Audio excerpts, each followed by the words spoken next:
The North African Campaign of World War II took place in North Africa from 11 June 1940 to 13 May 1943, fought between the Allies and the Axis powers.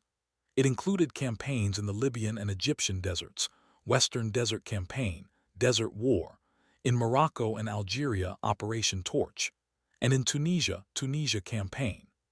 The Allied war effort was dominated by the British Commonwealth and exiles from German-occupied Europe. The United States entered the war in December 1941 and began direct military assistance in North Africa on 11 May 1942.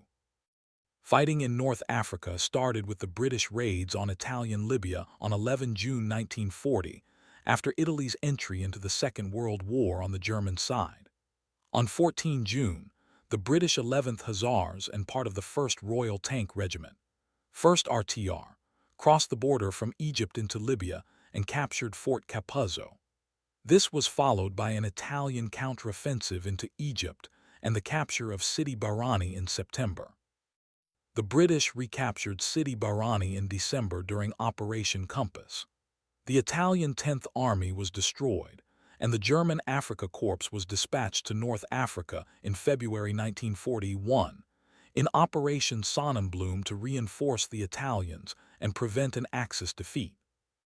Battles for control of Libya and Egypt followed, with advances and retreats until the Second Battle of El Alamein in October 1942, when the 8th Army, Lieutenant General Bernard Montgomery, defeated the German, Italian Panzer Army Africa and forced its remnants into Tunisia.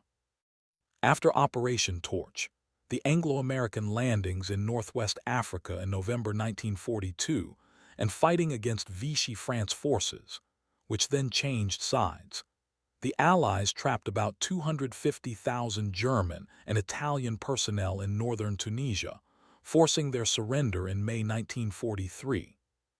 Information gleaned via British ultra-code breaking was important in the Allied victory in North Africa. The Italian campaign followed, culminating in the downfall of the fascist government in Italy and the elimination of Germany's main European ally. German and Italian forces committed atrocities against prisoners of war and Maghrebi Jews, Berbers, and Arabs. Western Desert Campaign. Main article: Western Desert Campaign. On 10 May 1940, the Wehrmacht started the Battle of France, or Westfeldzug. 6 weeks later, France surrendered. The armistice at Compiègne took place on 22 June 1940, leaving the Vichy government in control of French territory not occupied by Germany. This included all of French North Africa. On 10 June, Italy aligned itself with Nazi Germany and declared war upon France and the United Kingdom. 17. Italian leader Benito Mussolini explicitly outlined in his declaration of war that this did not involve the war against Kingdom of Egypt, saying, "Italy does not intend to drag into the conflict other peoples bordering her on land or on sea." 18. British forces, along with Indian and Rhodesian troops, based in Egypt, were initially ordered to take defensive measures, but to avoid provocation as much as possible. 19. However, on 11 June the British started launching a series of raids against Italian positions in Libya. 20. Following the defeat of France on 25 June, Italian forces in Tripolitania, facing French troops based in Tunisia, redeployed to Cyrenaica to reinforce the Italian 10th Army. 21. This, coupled with the steadily degrading equipment of the British forces, led General Archibald Wavell to order an end to the raids and place the defense of the Egyptian border with a small screening force. 22. By 8 August, Mussolini ordered the 10th Army to invade Egypt. 2 days later, no invasion having been launched, Mussolini ordered Marshal Graziani that, the moment German forces launched Operation Sea Lion to invade Great Britain, he was to attack. 23. Beaten in the Battle of Britain, the German invasion never took place. On 8 September, the Italians, hampered by a lack of transport, enfeebled by the low level of training among officers, and weakened by the state of its supporting equipment 21, were ordered to invade Egypt the following day. The battle plan was to advance along the coastal road while limited armored forces operated on the desert flank. 22. To counter the Italian advance, Wavell ordered his screening forces to harass the advancing Italians, falling back towards Mersa Matra, where the main British infantry force was based. Positioned on the desert flank was the 7th Armored Division, which would strike at the flank of the Italian force. 24-25. Italian troops charging in the desert. By 16 September, the Italian force had advanced to Mactilla, around 130 kilometers 80 mi, west of Mersa Matra, where they halted due to supply problems. 26. Despite Mussolini urging them to carry on, Graziani ordered his men to dig in around Sidi Barrani, and fortified camps were established in forward locations. Additional troops were also positioned behind the main force. 27. In response to the dispersed Italian camps, the British planned a limited 5-day attack, Operation Compass, to strike at these fortified camps one by one. 28-29. The British Commonwealth force, totaling 36,000 men, attacked the forward elements of the 10-division-strong Italian army on 9 December, 31, following their initial success. The forces of Operation Compass 32 pursued the retreating Italian forces. 33. In January, the small port at Bardia was taken. 34. Soon followed by the seizure of the fortified port of Tobruk. 35. Some 40,000 Italians were captured in and around the two ports, with the remainder of the 10th Army retreating along the coast road back to El Agheila. Richard O'Connor sent the 7th Armored Division across the desert with a small reconnaissance group. It reached Bidaf Fam some 90 minutes before the Italians, cutting off their retreat. Although they tried desperately to overcome the British force at the Battle of Bidaf Fam, the Italians were unable to break through, and the remnants of the retreating army surrendered. Over 10 weeks, Allied forces had destroyed the Italian 10th Army and reached El Agheila, taking 130,000 prisoners of war in the process. 36-37-38. Mussolini requested help from his German allies, while the Italian Comando Supremo, High Command, speedily sent several large motorized and armored forces to protect their colonies in North Africa. 39. This greatly expanded reinforcement included the soon-to-be-renowned Ariete Armored Division under General Eder Baldassar. 40. Meanwhile, the Germans hastily assembled a motorized force, whose lead elements arrived in Tripoli in February. This relatively small expeditionary force, termed the Afrika Korps by Adolf Hitler, was placed under the command of Erwin Rommel. His orders were to reinforce the Italians and block Allied attempts to drive them out of the region. 41-42. However, the initial commitment of only one Panzer division, and subsequently, no more than 2 Panzer and 1 motorized divisions, indicated the limited extent of German involvement and commitment to this theater of operations. 40. The bulk of the reinforcements were Italian, and therefore it was up to the Italians to do the bulk of the fighting. The forward Allied force, now named XIII Corps, adopted a defensive posture, and over the coming months was built up, before most of its veteran forces were redeployed to Greece to counter the German invasion there. In addition, the 7th Armored Division was withdrawn to the Nile Delta. 43-44-45. The veteran forces were replaced by inexperienced newcomers, ill-equipped to face German armor. 46. German Panzer III during Operation Sonnenblume, April 1941. Although Rommel had been ordered to simply hold the line, an armored reconnaissance soon became a full-fledged offensive from El Agheila in March. 41-42. In March, April, Allied forces were forced back 47, and leading general officers captured. The Australian 9th Infantry Division fell back to the fortress port of Tobruk. 48, and the remaining British and Commonwealth forces withdrew a further 160 kilometers, 100 mi, east to the Libyan, Egyptian border, 49 with Tobruk under siege by the main Italian-German force, a small battle group continued to press eastwards. Capturing Fort Capuzzo and Bardia in passing, it then advanced into Egypt, and by the end of April it had taken Sollum and the tactically important Hafia Pass. Rommel garrisoned these positions, reinforcing the battle group and ordering it onto the defensive. 50-51. Though isolated on land, Tobruk's garrison continued to receive supplies and replacements, delivered by the Royal Navy at night. German and Italian forces did not have the strength or training to take the fortress. This created a supply problem for his forward units. His frontline positions at Sollum were at the end of an extended supply chain that stretched back to Tripoli and had to bypass the coast road at Tobruk. Further, he was constantly threatened with a breakout of the British forces at Tobruk. 52. Without Tobruk in Axis hands, further advances into Egypt were impractical. 53-54.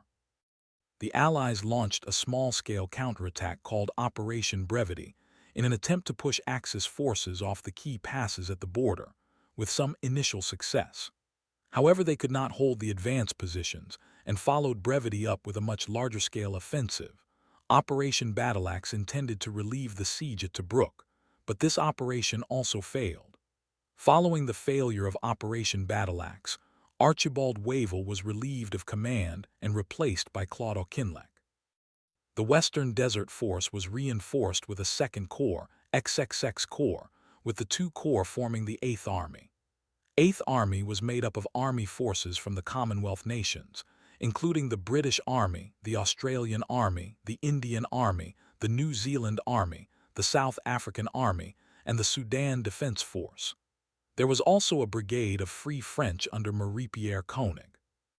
British Crusader tanks during the Operation Crusader, 26 November 1941. The new formation launched a new offensive, Operation Crusader, in November. After a seesaw battle, the 70th Division garrisoning Tobruk was relieved, and the Axis forces were forced to fall back. By January 1942, the front line was again at El Agheila. After receiving supplies and reinforcements from Tripoli, the Axis attacked again, defeating the Allies in the Battle of Gazala in June and capturing Tobruk. The Axis forces drove the Eighth Army back over the Egyptian border, but their advance was stopped in July only 90 miles, 140 km, from Alexandria in the First Battle of El Alamein. Of great significance, on 29 June reports of British military operations in North Africa sent to Washington by the U.S. military attaché in Cairo, Bonner Fellers, no longer used the compromised Black Code which the Axis forces had been reading, so the Axis could no longer learn of British strengths, positions, losses, reinforcements, supply, situation, plans, morale, etc., as they had since 1940. General Auchinleck, although he had checked Rommel's advance at the First Battle of El Alamein, was replaced by General Harold Alexander. Lieutenant General William Gott was promoted from XIII Corps Commander to command of the entire Eighth Army, but he was killed when his aircraft was intercepted and shot down over Egypt. He was replaced by Lieutenant General Bernard Montgomery. At the end of June, Axis forces made a second attempt to break through the Allied defenses at El Alamein at Alam Haifa, but were unsuccessful. After a lengthy period of buildup and training, the Eighth Army launched a major offensive, decisively defeating the Italian-German army in the Second Battle of El Alamein in late October, driving Axis forces west and capturing Tripoli in mid-January 1943. By February, the Eighth Army was facing the Italian-German Panzer Army near the Mareth Line and came under command of Alexander's 18th Army Group for the concluding phase of the war in North Africa, the Tunisia Campaign. Operation Torch. Main article, Operation Torch. American troops on board a landing craft assault heading into Iran, November 1942. Operation Torch in November 1942 was a compromise operation that met the British objective of securing victory in North Africa, while allowing American armed forces the opportunity to engage in the fight against Nazi Germany on a limited scale. 55. In addition, as Joseph Stalin, the leader of the Soviet Union, had long been pleading for a second front to be open to engage the Wehrmacht and relieve pressure on the Red Army. It provided some degree of relief for the Red Army on the Eastern Front by diverting Axis forces to the North African theater. Over half, the German Ju-52 transport planes that were needed to supply the encircled Axis forces at Stalingrad were tied up supplying Axis forces in North Africa. 56. Senior U.S. commanders were strongly opposed to proposed landings in Northwest Africa. After the Western Allied Combined Chiefs of Staff, CCS, met in London on 30 July 1942, General George Marshall and Admiral Ernest King declined to approve the plan. Marshall and other U.S. generals advocated the invasion of Northern Europe later that year, which the British rejected. 57-58. After Prime Minister Winston Churchill pressed for a landing in French North Africa in 1942, Marshall suggested instead to President Franklin D. Roosevelt that the U.S. abandon the Germany First strategy and take the offensive in the Pacific. Roosevelt said it would do nothing to help Russia. 59. With Marshall unable to persuade the British to change their minds. 60. President Roosevelt gave a direct order that Operation Torch was to have precedence over other operations and was to take place at the earliest possible date, one of only 2 direct orders he gave to military commanders during the war. The landing started on 8 November and finished on 16 November. In an attempt to pincer German and Italian forces, Allied forces, American and British Commonwealth, landed in Vichy-held French North Africa under the assumption that there would be little to no resistance. Nevertheless, Vichy French forces put up a strong and bloody resistance to the Allies in Oran and Morocco, but not in Algiers, where a coup d'état by the French resistance on 8 November succeeded in neutralizing the French XIX Corps before the landing and arresting the Vichy commanders. Consequently, the landings met no practical opposition in Algiers, and the city was captured on the first day along with the entire Vichy African command. After 3 days of talks and threats, Generals Mark Clark and Dwight Eisenhower compelled Vichy Admiral François Darlan and General Alphonse Juin to order the cessation on 10-11 November of armed resistance from Vichy forces in Oran and Morocco, promising to make Darlan the head of a free French administration. During Operation Torch, Americans fought Vichy French and German Navy vessels in the naval battle of Casablanca, which ended in an American victory. The Allied landings prompted the Axis occupation of Vichy France, Case Anton, including an attempt to capture the French fleet at Toulon, which did them little good, as the main portion of the fleet was scuttled to prevent their use by the Axis. The Vichy army in North Africa joined the Allies. Tunisian campaign. Main article, Tunisian campaign. Following the Operation Torch landings, from early November 1942, the Germans and Italians initiated a buildup of troops in Tunisia to fill the vacuum left by Vichy troops which had withdrawn. During this period of weakness, the Allies decided against a rapid advance into Tunisia while they wrestled with the Vichy authorities. Many of the Allied soldiers were tied up in garrison duties because of the uncertain status and intentions of the Vichy forces. Captured Tiger, I Tank 712, of the 501st Heavy Panzer Battalion 61. By mid-November, the Allies were able to advance into Tunisia, but only in single division strength. By early December, the Eastern Task Force, which had been redesignated as the British First Army under Lieutenant General Kenneth Anderson, was composed of the British 78th Infantry Division, British 6th Armoured Division, 1st Parachute Brigade, No. 6 Commando and elements of U.S. 1st Armored Division. But by this time, 1 German and 5 Italian divisions had been shipped from Europe, and the remoteness of Allied airfields from the front line gave the Axis clear air superiority over the battlefield. The Allies were halted and pushed back, having advanced eastwards to within 30 kilometers, 19 mi of Tunis. In early December, the Allies were met with the reality that they would not be successful in capturing the key cities of Tunis and Bizerta. The air campaigns by the Axis forces proved to be a difficult challenge for the British forces. However, the Allies were left with the advantage of having secured the island of Malta, enabling the Allies to carry out future aerial operations. Additionally, on land, Allied British and American forces were able to hold onto their possessions. On December 4, 1942, the Allied Force Headquarters in North Africa reported that military operations were ongoing in the Teberba area. The Axis powers attempted a second counterattack in the neighborhood of Teberba following their failed attempt on December 1. The attack was successfully repulsed by the Allied powers, and the enemy sustained significant damage to their weaponry. During the winter, there followed a period of stalemate during which time both sides continued to build up their forces. By the new year, the British First Army had one British, one U.S. and one French corps. A second British Corps headquarters was activated in April. In the second half of February, in eastern Tunisia, the Axis had some successes against the mainly inexperienced French and U.S. troops, most notably in routing the U.S. II Corps commanded by Major General Lloyd Fredendall at the Battle of Kasserine Pass. By the beginning of March, the British Eighth Army, advancing westward along the North African coast, had reached the Tunisian border. Rommel and von Arnim found themselves in an Allied two-army pincer. They were outflanked, outmanned, and outgunned.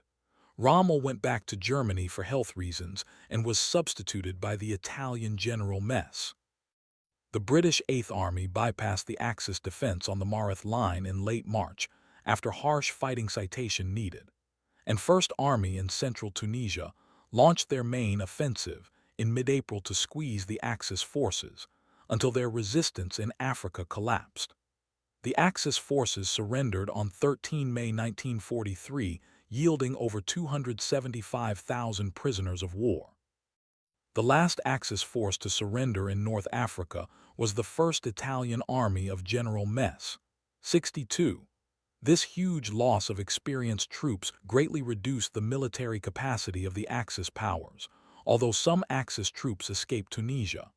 This defeat in Africa led to all Italian colonies in Africa being captured. Citation needed. Intelligence. Axis. A German signals reception unit in the desert. The Axis had considerable success in intelligence gathering through radio communication intercepts and monitoring unit radio traffic. The most important success came through intercepting the reports of Fellers, the U.S. military attaché in Egypt. He had been tasked by Marshall with providing detailed reports on the military situation in Africa. 63. Fellers talked with British military and civilian headquarters personnel, read documents, and visited the battlefront. Known to the Germans as Die Gute Quelle, the good source, or more jokingly as the little fellow, he transmitted his reports back to Washington using the Black Code of the U.S. State Department. However, in September 1941, the Italians had stolen a code book containing the Black Code, photographed it, and returned it to the U.S. Embassy in Rome. 64. The Italians shared parts of their intercepts with their German allies. In addition, the Chiffrierabteilung, German military cipher branch, were soon able to break the code. Feller's reports were very detailed and played a significant role in informing the Germans of Allied strength and intentions between January and June 1942. In addition, the Italian Servizio Informazioni Segret or SIS codebreakers were able to successfully intercept much radio-encrypted signals intelligence, SIGINT, from British aircraft traffic, as well as first-class ciphers from British vessels and land bases, providing Supermarina Regia Marina with timely warnings of Allied intentions in the Mediterranean. 65. Indeed, so successful was the Italian SIS in handling the bulk of Axis naval intelligence in the Mediterranean. that Britain's offensive use of SIGINT was largely negated by Italy's defensive SIGINT. 66.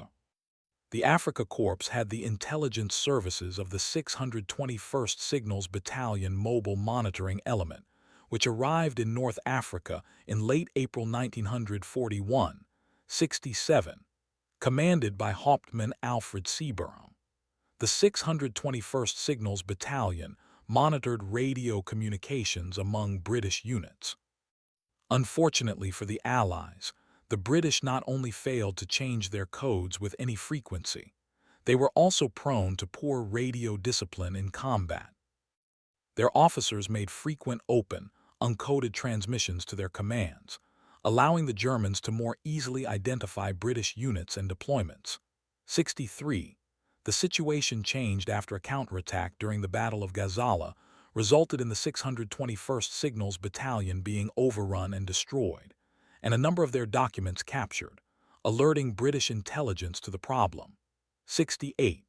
The British responded by instituting an improved call signal procedure, introducing radio-telephonic codes, imposing rigid wireless silence on reserve formations, padding out real messages with dummy traffic, tightening up on their radio discipline in combat, and creating an entire fake signals network in the southern sector. 68. Allies. Colossus Mark II computer at Bletchley Park. Allied codebreakers read much enciphered German message traffic, especially that encrypted with the Enigma machine. The Allies' Ultra program was initially of limited value, as it took too long to get the information to the commanders in the field, and at times provided information that was less than helpful. NB7. In terms of anticipating the next move the Germans would make, reliance on Ultra sometimes backfired. Part of the reason the initial German attacks in March 1940 were so successful was that Ultra intercepts had informed Wavell that OKW had clearly directed Rommel not to take any offensive action, but to wait until he was further reinforced with the 15th Panzer Division in May. NB8. Rommel received this information, but placed more value on his own assessment of the situation. Trusting that the Germans had no intention of taking major action, the British command did not respond until it was too late. In B9, furthermore, Rommel did not generally provide OKW or the Italian Comando Supremo details of his planned operations, for he thought the Italians too prone to leak the information. Thus, on 21 January 1942, when Rommel struck out on his second offensive from El Agheila, Comando Supremo was just as surprised to learn of it as the British were. In B10, Ultra intercepts provided the British with such information as the name of the new German commander, his time of arrival, and the numbers and condition of the Axis forces, but they might not correctly reveal Rommel's intentions. British SAS patrol in armed jeeps. The primary benefit of Ultra intercepts to the effort in North Africa was to aid in cutting the Axis supply line to Tunisia. Ultra intercepts provided valuable information about the times and routes of Axis supply shipments across the Mediterranean. This was critical in providing the British with the opportunity to intercept and destroy them. During the time when Malta was under heavy air attack, the ability to act on this information was limited, but as Allied air and naval strength improved, the information became instrumental to Allied success. It is estimated that 40% to 60% of Axis supply shipping was located and destroyed due to decrypted information. 7172. However, this claim is strongly disputed by the authors Vincent P. O'Hara and Enrico Cernuschi, 2013, who claim that historians like F. H. Hinsley have greatly exaggerated the effects of Ultra. For example, they claim that intelligence provided by Ultra had little impact in stopping Italian convoys reaching North Africa. Of the 2.67 million tons of materiel, fuel, and munitions shipped to Africa, nearly all in Italian vessels and under Italian escort, 2.24 million tons managed to arrive despite the best efforts of Ultra and the British Navy to prevent it. 73. In effect, Ultra did not deny the Axis armies the supplies they needed to reach the Nile. 66. Heavy losses of German paratroopers during the Battle of Crete, made possible by Ultra warnings of the drop times and locations, meant that Hitler hesitated in attacking Malta. 74, which aided the British in gaining control of the Mediterranean, as did the losses of the Italian Navy at the Battle of Cape Matapan. 75. To conceal the fact that German-coded messages were being read, a fact critical to the overall Allied war effort.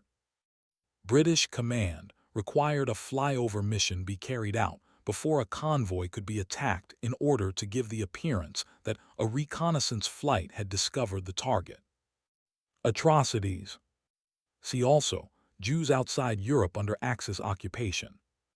The North African campaign was often labeled a war without hate, a pure military clash in the desert without the partisan murders and ethnic cleansing that was occurring across Europe.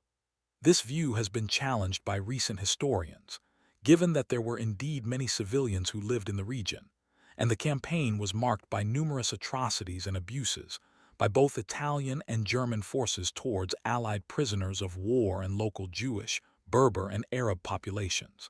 76.